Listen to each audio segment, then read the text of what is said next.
following us online. The next session is a very special session, very special. We have our members of the high-level working group on nutrition and health joining us. Not all the members were able to join, but we have some of them. Today is the Food, Agriculture and Nutrition Day for COP. Some of them are busy in other events. Some of them could not make it to Dubai. But we have some of the members that are going to share with you their insights, their views, their achievements, and also, and most importantly, their plans for the future. So one of the key topics for next session is the future of food. You are going to hear from change makers. And I want to give the floor to the chair of the high-level working group on nutrition and health, Lee Rech. She is going to moderate the session. Lee, the floor is yours.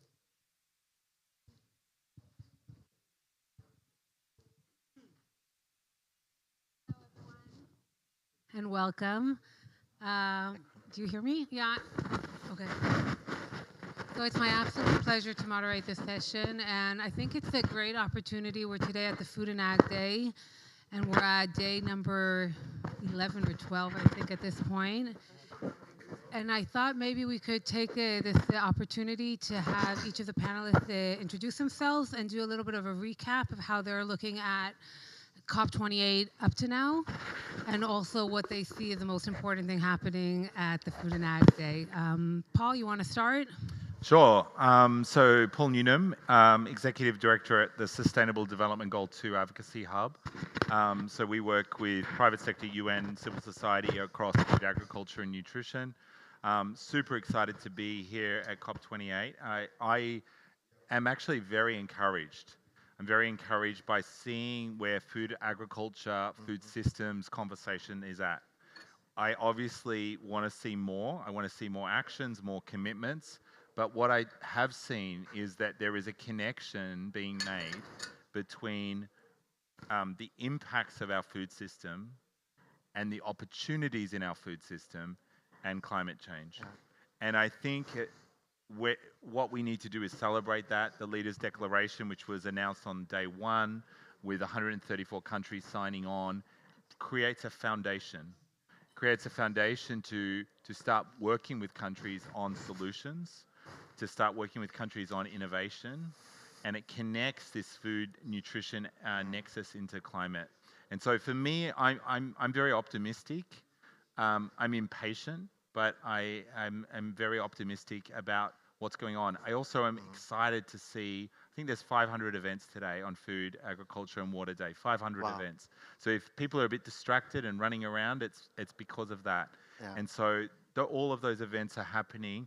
And at the same time, we're also seeing here food and agriculture showing up in the food that's on offer. There's farms growing on site. There's so many different things that are just really bringing that together. Maybe I want to start with just sharing 3 observations. Now, the first one relates back to exactly what you just said. Just if you can introduce yourself. Oh yes, first. My name is Ingo Pohl. I'm also a food entrepreneur and a climate person, right? So kind of like 2 hats. But like on my food entrepreneur side, I had the good fortune of being invited actually by Alex to, I think, what was the first food event at a climate event. That was 2019 in Bonn, 2019. And it was an event that brought together, it was IKEA, Impossible Foods, research, my small food startup.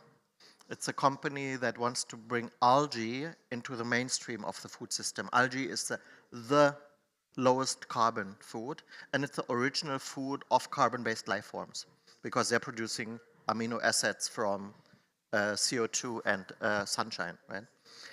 But they look kind of ugly, so we have to kind of like innovate around that a little bit. No? So I was very fortunate to be part of that. That meeting was a controversial meeting at the time. It was questioned by head of delegation of, I don't want to name the countries, but they're big cattle producers. And it required the president of the deputy secretary general to kind of like supervise the event to make sure that we were not saying anything hostile. That was a vibe at the time. I mean, for the longest time, there was no discussion on food and climate. This was the first one, it was hostile, and now we have Food and Climate Day. So that's how far we have come on this topic in 4 years. The second thing I want to share is what we have with food and climate. I believe that change will happen the moment the user experience that is part of that change become awesome. Like electric cars became cool when Tesla invented insane mode or something, right? Like insane acceleration.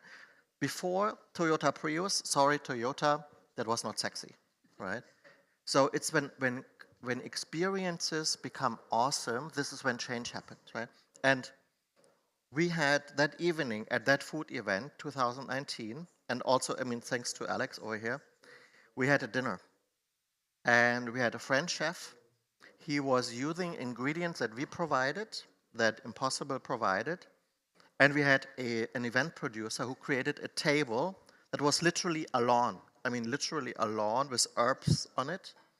And was elevated, though it was 24, 30 people, heads of delegations and others, who sat together and shared a low carbon meal together in this insane setting. And it was like such high positive energy.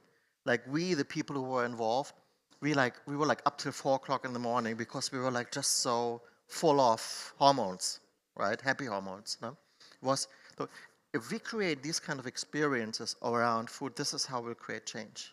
No? And the third observation is, so basically it has to be, you know, like things have to be awesome, right? And the third one is, what has really happened is that the food and agricultural industry people have come to the table because they realize that climate change, the impact of climate change, it threatens their own existence, like their very own business model. You know? The loss of soil, you know, basically trouble with water, temperatures, resilience of plant. So they realize, yes, that they are the problem maker, but that they're also in dire need of solutions. No? And I think this is why we are in the mainstream, because they realize we cannot go on like this. No? And this creates a momentum, I think, that we can seize. No? Maybe I'll leave it at that. Thank you. Mark. My name's Mark Buckley. I'm an ecological economist, a regenerative futurist, a solar punk, a global food systems reformist.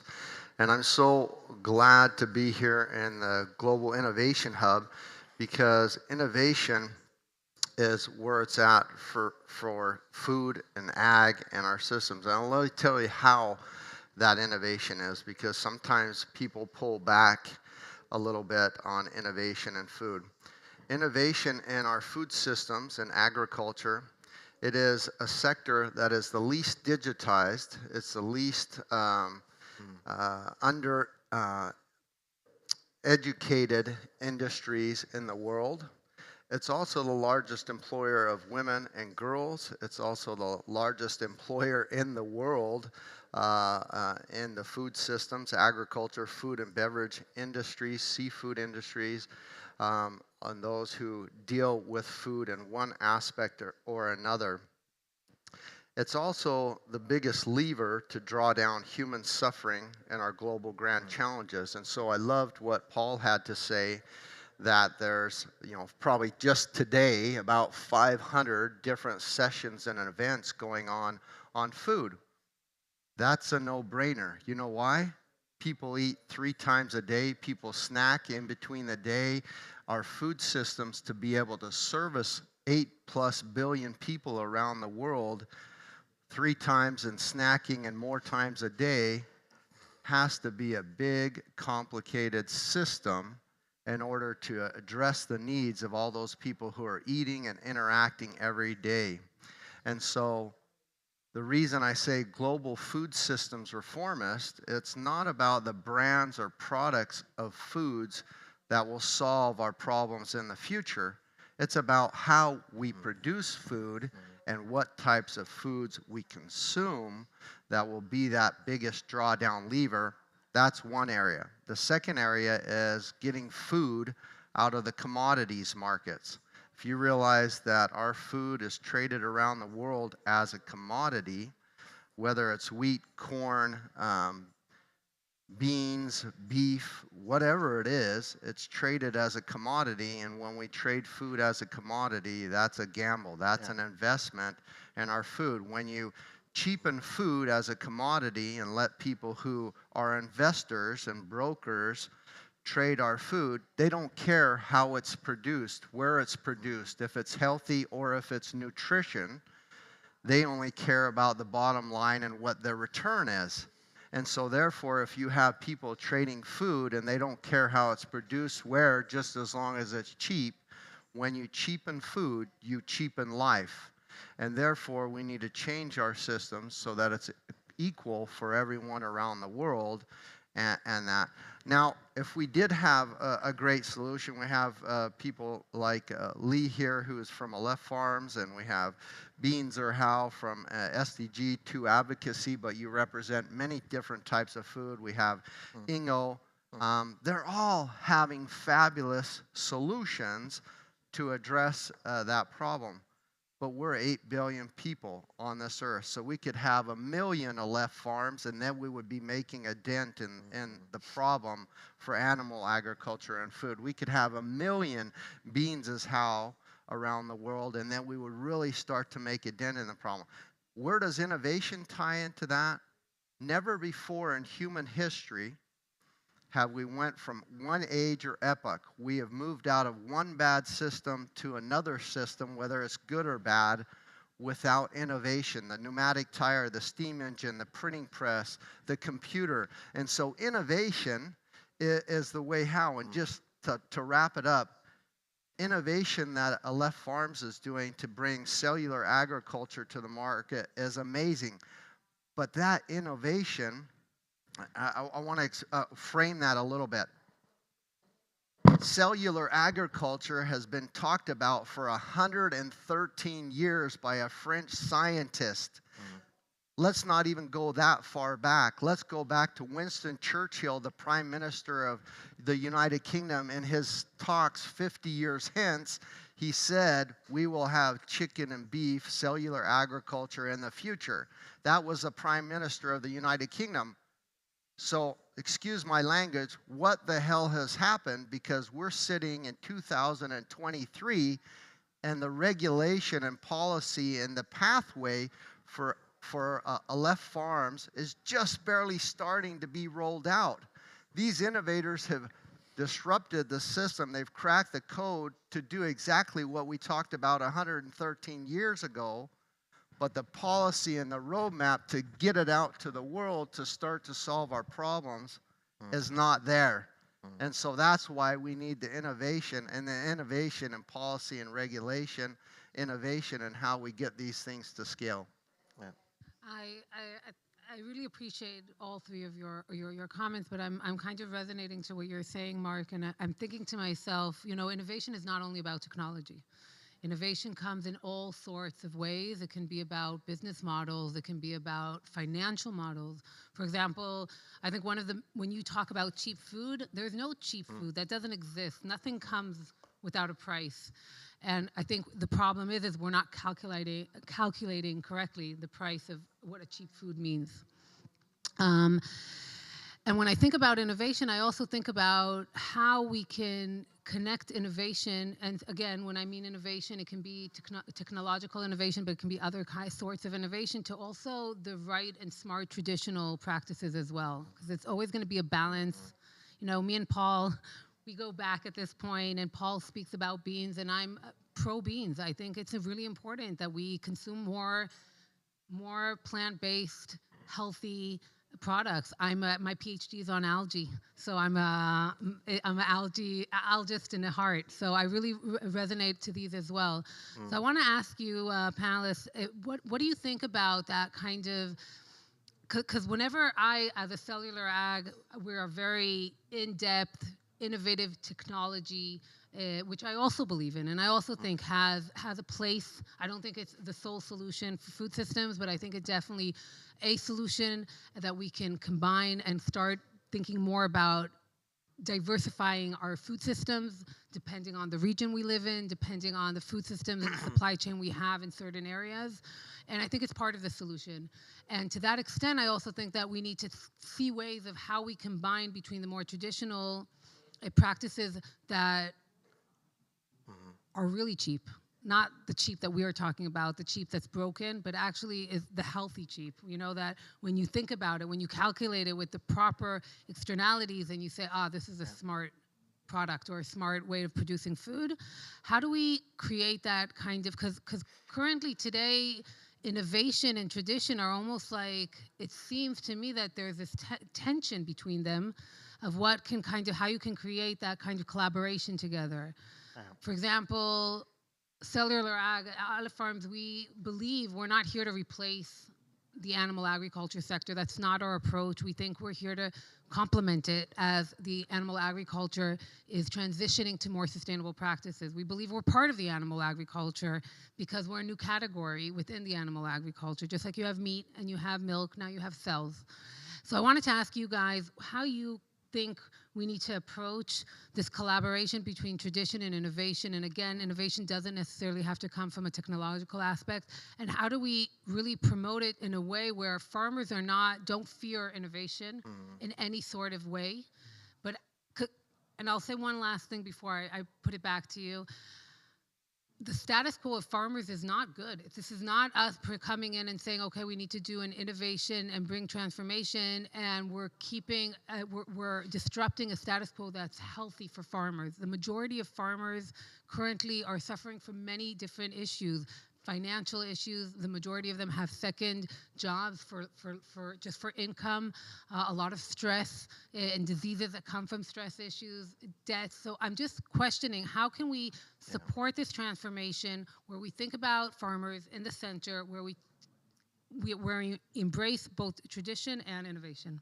I just wanted to say one quick thing along that. So this, our board that you chair and head here is the Global Innovation Hub Health and Nutrition Board, and there, sadly to say, there's a lot of people who are here and couldn't be here or here in their own right. So Bruce Friedrich of Good Food Institute. There's Mark Post. There's Gunhild Stordalen, trying to think, there's a Professor Von Braun and many others. So the cream of the crop of really thought leaders, food leaders, global food systems reformists that are here, that are all in their own right, very busy at the 500 plus events here and other things that are going on. So we've gathered the best and the brightest, and that thing that you mentioned about cheap food, I totally resonate with that. How you're innovating, and Mark Post was one of the first to release the burger, right? It was, I don't know how many, 2013, and hundreds of thousands of dollars for that one burger that was so hot that somebody burned their mouth. Now you're releasing a steak, and that price point has come down. So as an innovator, we have people really innovating to bring that cost of good down, to use better resources, to get into that, I'm not sure if I like the cheap category, but get into that cheap category so that healthy and nutritional food is in that cheap category of fast food and convenience food, and that we bring that price point down so that now there's even a choice. In the past, there's never been a choice between good and healthy food and cheap and fast and convenient junk food, or however you want to categorize it, that isn't healthy and nutritious. And so therefore it's easier to just grab that bad food. But now we could probably innovate and bring that down to a point where it is cheap food, where people don't even have to make the choice, oh, what's the price? Okay, I think I'll take this because I can get more return out of it. So that's all I wanted to mention. On that cheap conversation, I think it's about accessibility and affordability. So I think maybe that's a way of describing it, because I think when we say cheap, it removes, as you said, Lee, those externalities, the value that's put in. I think it's more about accessibility and affordability. And I think affordability is relative to incomes, it's relative to socioeconomics, there's a whole range. And then accessibility is another dimension, which sometimes you can have affordability, but you don't have accessibility in food deserts, in places. And so it's about having both. And I agree with you what you're saying, Mark, about the majority of food choices are made around cost, convenience, and taste. And so we have to think about any innovation within those frames as well, is how is this going to, from a cost perspective, be accessible and affordable? How is this going to taste based on cultural, personal, all kinds of other elements that come into taste, religion, all kinds of different things. And then when you think about convenience, it's about where are people and how are they interacting with food. And so are they on the run? Are they needing to prepare it? Is it about a sit down? All of those different elements. And I think when we innovate, sometimes we don't think through people. We innovate around kind of the product, or like we separate the system up. And I think what we need to do is bring in solutions which are actually looking at the whole system. And so they're solving problems for people, planet, and prosperity in that kind of way. And I think the SDGs create that frame for us to do that. And I know, you know, we're all fans of the SDGs. So it's about how do we accelerate that interdisciplinary approach that really understands human behavior as well, particularly when it comes to food. Yeah. And my take on that kind of like another case study. Innovation often comes from connecting the dots differently. That's like this outside of the box example. I live actually in Thailand, in Bangkok, which is now one of the most polluted cities in the world. Why? Because it's harvest season and farmers are dealing with agricultural waste by open burning on the field. And it's massive air pollution 2.5, making people sick. So it's kind of like the showcase of a reduced agricultural system where farmers, because this cheap thing, look for the cheapest way of getting rid of the agricultural waste, which is burning, and there's no regulation. No? But it's creating a food system that is making people sick, not by what people eat, but in this case, by the air people breathe. And this is widespread. It's not only there, it's everywhere in the developing world. It's a huge problem. And let's go back to the root. It's because, why do we have that problem? Because we look at farmers only as a producers of like cheap food stuff, right? We do not look at them as solution providers to clean air. We not look at them as guardians of the land and healthy soils, as guardians of a sound water table. No? We do not create incentive that leads farmers to stay on their land, but we create substantial incentive to make them encroach on surrounding forest land. I mean, deforestation around the world is 80 to 90% driven by the food system. So, and the moment we connect the dots, and the moment we start to reward farmers for these other services they provide, we create a much more sustainable food system. We increase their income. It's not by paying them more for their produce. It's by paying them for these other services that they provide if they adopt sustainable practices, right? And so we have carbon markets, right? Like regenerative agriculture, like the use of the agricultural waste biomass, not to burn it and let all of these nutrients disappear into the air, and by the way, kill all of the land biodiversity in the process, by paying them for the carbon storage benefit that they can produce. We also solve the air pollution crisis. We also address the income problem. No? But how do we forge the alliances that allow us to pay farmers for these other services they provide? And this is all about connecting the dots, like seeing that system differently. No? So I think there's a very powerful innovation just in that alone. Yeah, I agree with it. What drives us to make change? I mean, here at COP, I think we're all here. The majority of the people here are here because we believe in the importance of impact, and we believe in the importance of our planet and the people within our planet. But outside of COP, we have all these other businesses and governments that not necessarily see it. So we have to recognize how we can create a beneficial value for them that doesn't come in that, only approach of environment or climate, and try to connect it to other models that can push them forward. So you can look at financial models, and I look at it and I think to myself, food loss and food waste. Okay, this is an example, and I've been thinking about this quite a bit.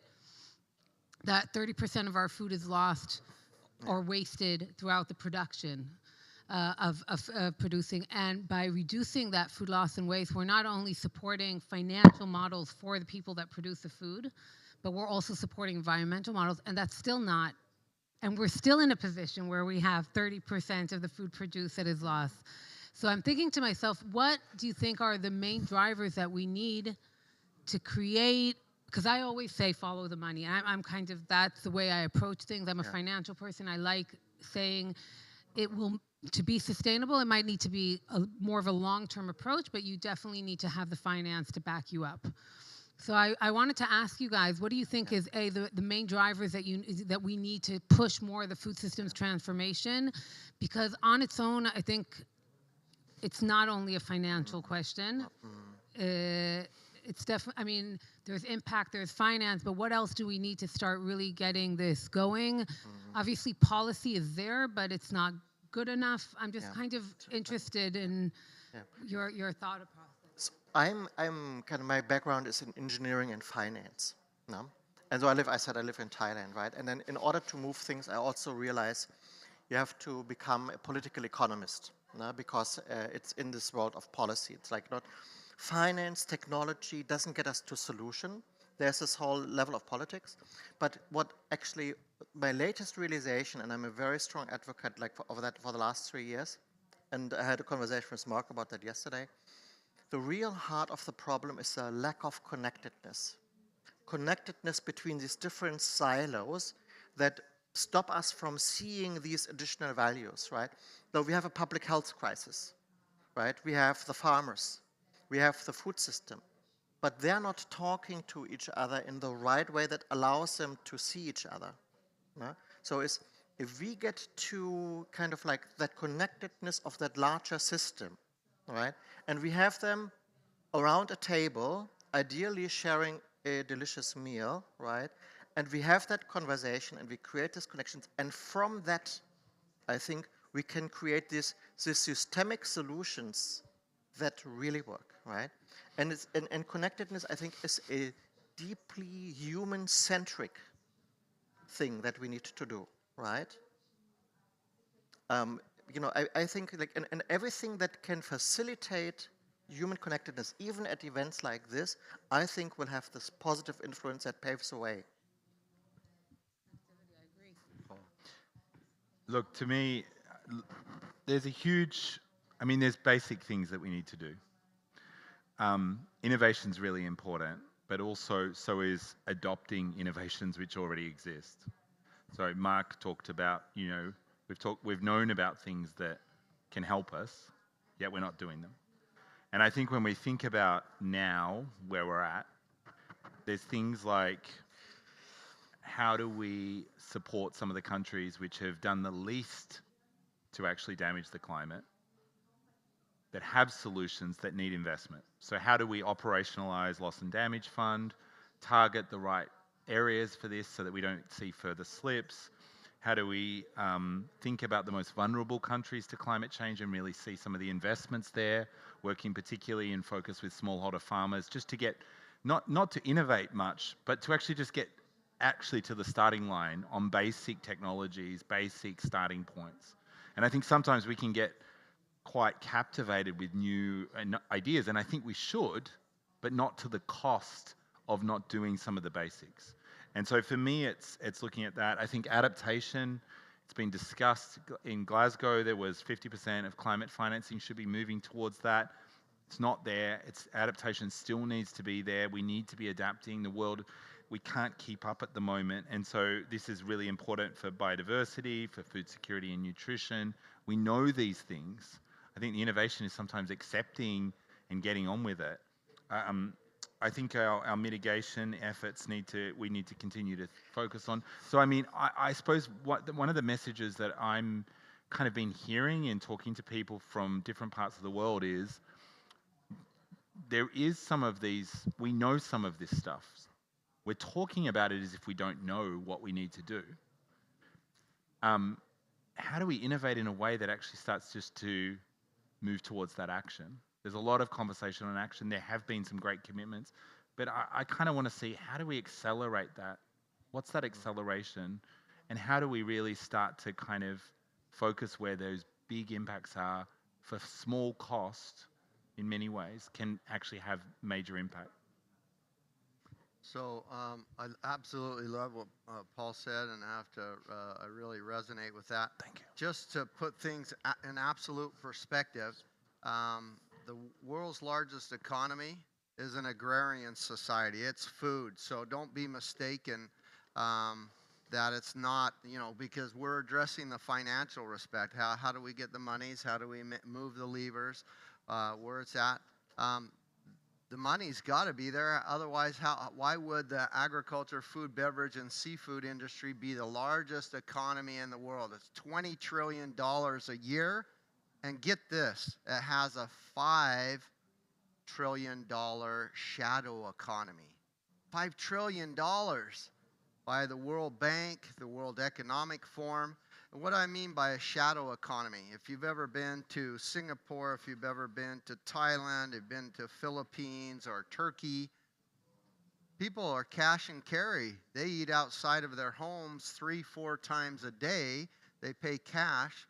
They're not paying taxes. Those street vendors, those people are eating on the street. They don't have business licenses. They don't pay taxes.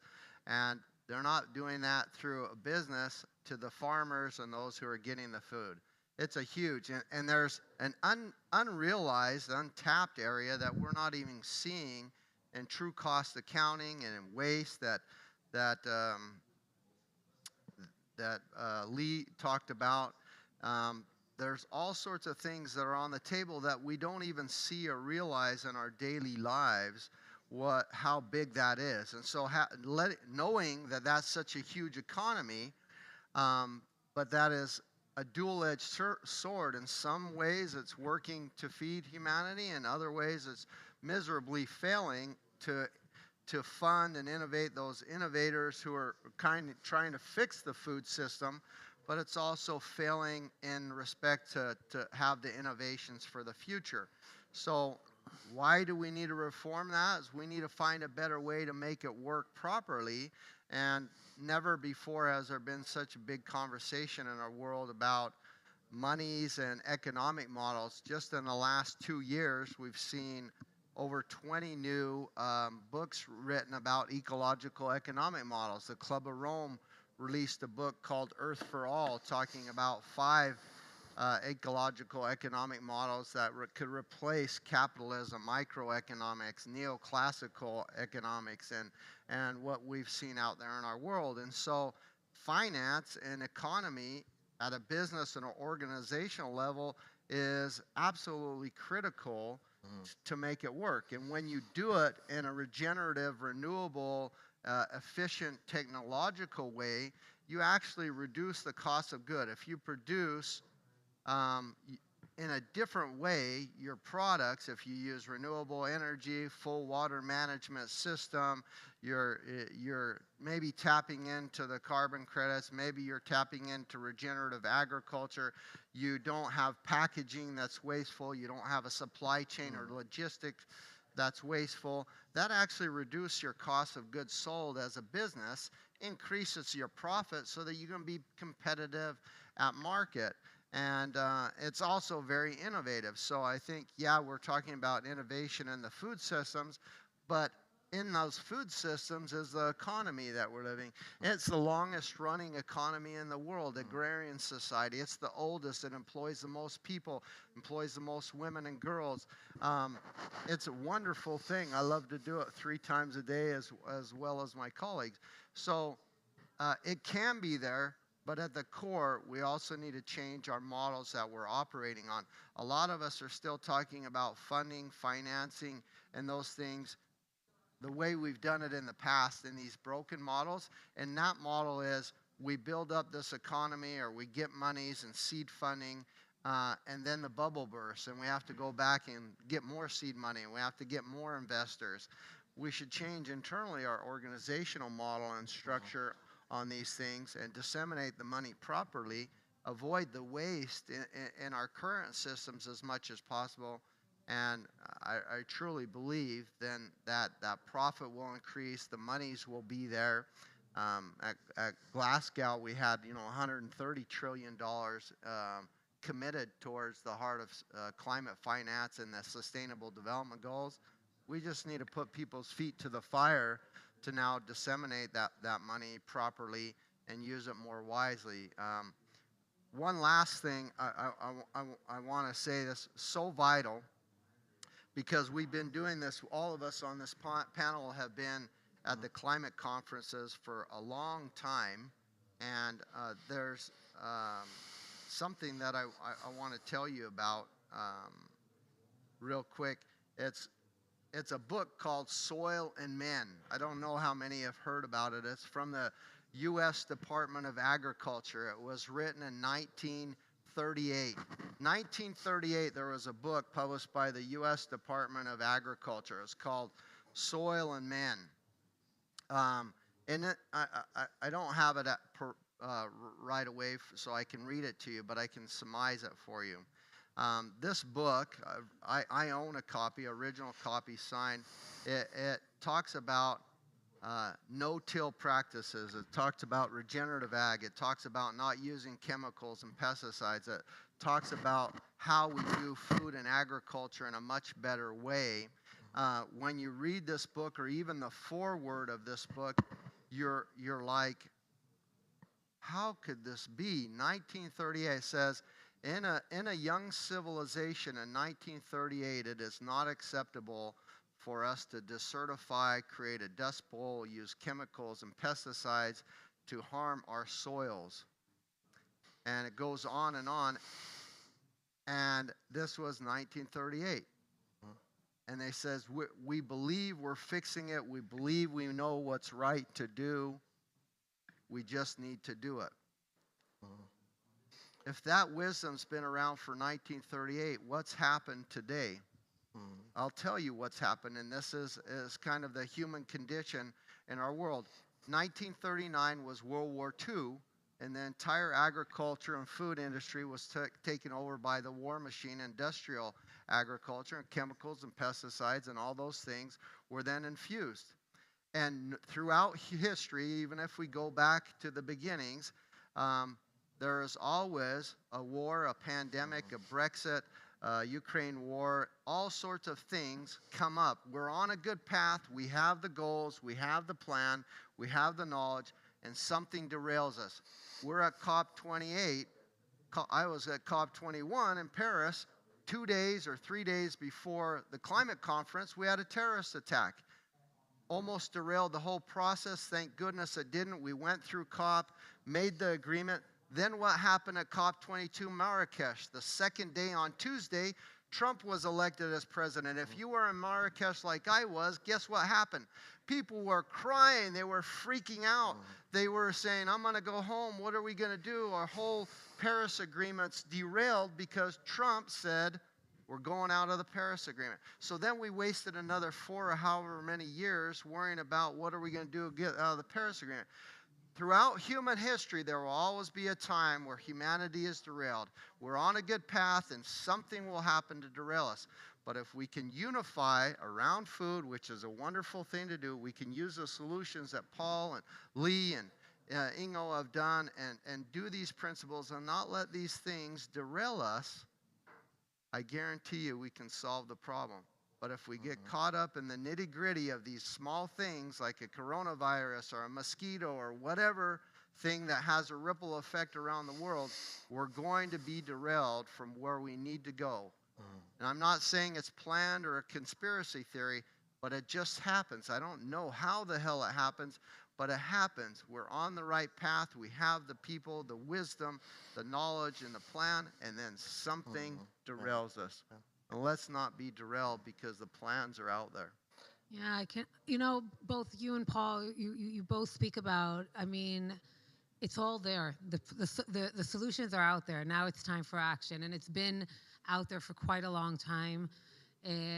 I 100% agree with you, and I questioned it because I was looking at the FAO report that came out today, and I'm looking at the U.S. plan for the methane pledge in the livestock, and everything is actually about intensifying livestock. Now, I believe in sustainable livestock agriculture. I think it is actually important as part of supporting climate, people, nutrition, but I don't agree with this intensification aspect, and I don't think we're speaking enough about the diversification of the production of the way we produce food and focus more on that locality of it. So Paul, as a bean person that kind of goes in a whole different approach of proteins, how do you think we can approach this and kind of say, hey, this is not, yeah, well, maybe this is their call to action, but this is not the call to action that we believe in, and we need to start promoting other solutions as well. And I mean, maybe you can share a little bit also about your bean campaign and kind of how we.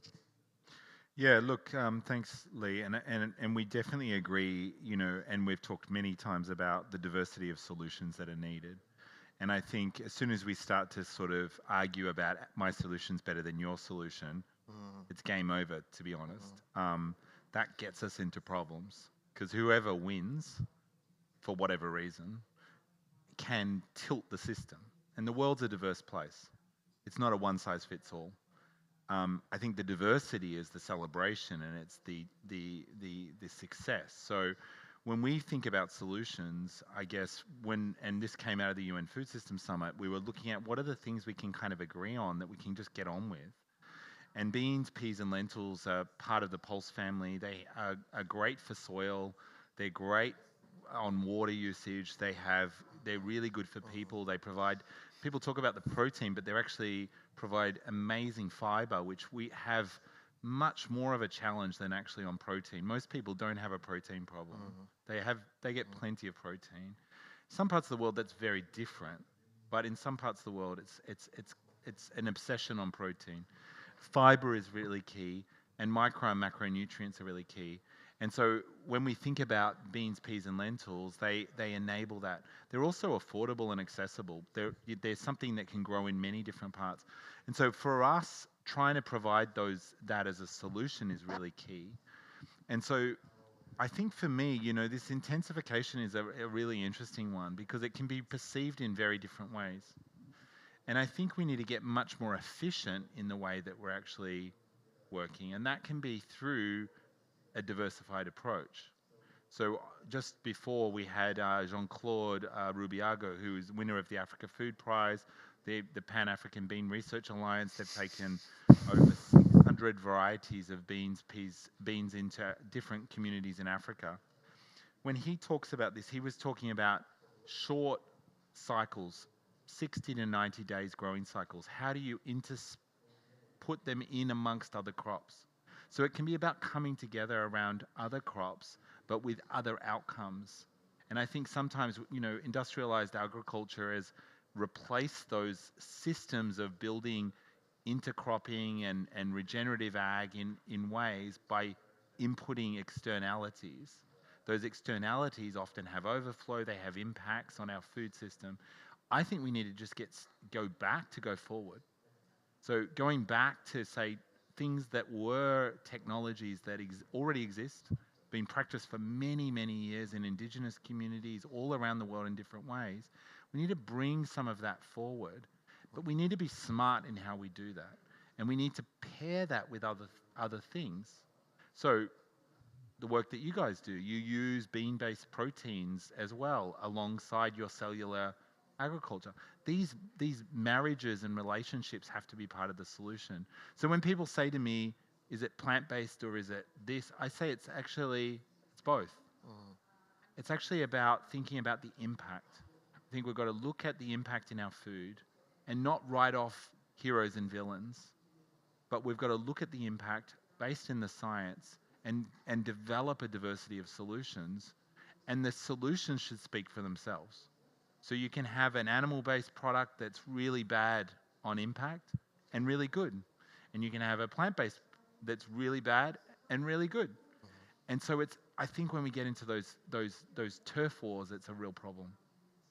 I agree with you, and I also think there's, you know, we're a young company, we're new technology, and just to kind of resonate to you, I sometimes wish we had more guidelines. Like, we're young. Besides the products, we recognize that cellular ag has this potential, but just as a food company, what are the guidelines we need so we can build our system, our production line, our supply chain in a different way, and we struggle with that because we are trying to, but it's still not clear. I was going to do yes, of course. I was going to do a wrap. This was going to be a wrap-up question, but we do have the pleasure to have another member of our UN high-level working group on food nutrition. So I thought maybe just to kind of finalize this panel, maybe you can introduce yourself and we can approach you with the first question that we asked, which is kind of now that we're coming to the end of COP and we're at the exciting day of food and ag, how are you looking at COP? How are you perceiving COP up to now? And what do you think are the main outcomes that should come out from food and ag today at COP? Thank you so much. I'm Kausar Afsan. I'm from Bangladesh. And thank you for inviting me. I was just, okay. Anyway, I'm just thinking that I am from Bangladesh, and you know that how much Bangladesh is impacted by climate change. But when I see that SDG kind of, you know, all those goals and achievements, so you can see that for climate action, you have made so many commitments. You have so many of the deliverables in the country level. Even from the country level, we can see that NDC contributions, many of the things I can see. And so Bangladesh is actually on track for climate action. But on the other hand, if you look at nutrition or, you know, others, health and other climate-related SDG goals, then you can see that we are not, you know, yeah, it is moderately progressing, it's declining. I'm just thinking that, you know, the country is, so we are 170 million population country, right? Small. And we are, population-wise, we are big. But you can see that within the country, there are so many variation. When we talk in COP28, I think it's really important, especially to bring attention to, of course, the climate change, but on the other hand, the climate crisis that is happening in many other parts of the world, including ours, and how much is, you know, aligned with that. We have been talking about nutrition, food system, and food system itself, it's so complex. I am a public health special expertise I have, but I also work in nutrition. I'm not a food system person, but I have to see also food system. So within food system, I can see that within health system, you can see there is, you know, over the years, there's a system the health was able to develop. But within the food system, there is no framework, sorry to say that. But we need to be aligned. And if we can't align with this, whatever we wanted to achieve through our climate change actions, if you can't align the food system, which is so complex, and across the world, how COP28 would bring and push drive ourselves, one is the country, and also globally to draw attention that we need to focus on food system because that's also producing lot of, you know, green gas, whatever, greenhouse gas emissions, and whatever is happening across the world, but we need it. How can we trade off all those things?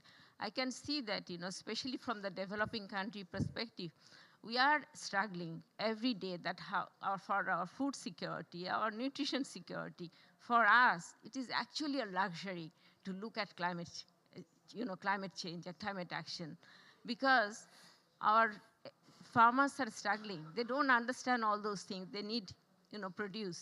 So that kind of, global to local, even to going to the micro level, to understand that how climate change is affecting us because of that, and how could you give you the solutions to do this. And for that, I think we need to invest in innovations and solutions for the people who are working at the ground level. That's what I want to say. Thank you so much for giving That the was an opportunity. excellent summary. So if I want to take everything that we spoke about and kind of extract a few of the main words that I hear, we're talking about the need for frameworks, the need for diversification, for solutions, to incorporate health and nutrition within our food system, and understand that we want to incorporate also more traditional practices with innovation. And when we talk about innovation, innovation comes in many forms: externalities, financial models, technologies, and so on. So I want to thank all my panelists here at this session, and I want to thank the UN Innovation Hub for having this session. And enjoy the end of COP, and of course have a wonderful 500 event day on food systems.